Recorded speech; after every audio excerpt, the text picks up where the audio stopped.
Welcome to the Valley of Little Heart. Let's go exploring.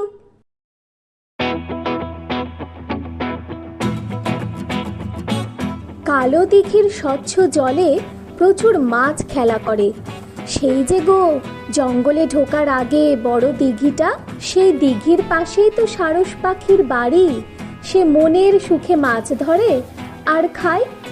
একদিন তার বন্ধু শেয়ালের সঙ্গে তার দেখা হলো। আরে শিলু, অনেকদিন পর দেখলাম তোকে। ওহো সরু যে, কেমন আছিস বল? অনেকক্ষণ গল্প করার পর শেয়াল বলল, আজ তবে যাই, আগামীকাল আমার বাড়িতে তোর নিমন্ত্রণ থাকলো। বেশ বেশ, নিশ্চয় যাব। পরের দিন সারস এলো শেয়ালের বাড়ি।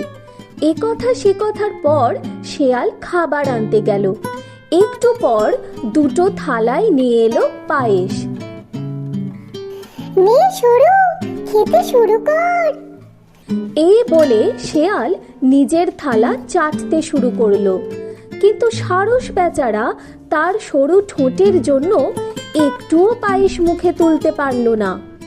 বিষণ্ণ মুখে চুপ করে বসে রইল সে। বাড়ি ফেরার সময় সারস বলল, আগামীকাল রাতের খাবারটা আমার বাড়িতেই খাবি, কেমন? ঠিক আছে বন্ধু, তাই হবে। পরের দিন রাতে সারসের বাড়িতে শেয়াল ও সারস গল্প করছিল।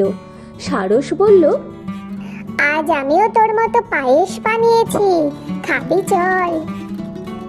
সারস শেয়ালকে নিয়ে এলো দুটো সরু মুখওয়ালা কুঁজোর সামনে। তারপর বলল, নে, খেয়ে নে। এই বলে নিজে কুঁজোর মধ্যে মুখ ঢুকিয়ে খেতে শুরু করলো।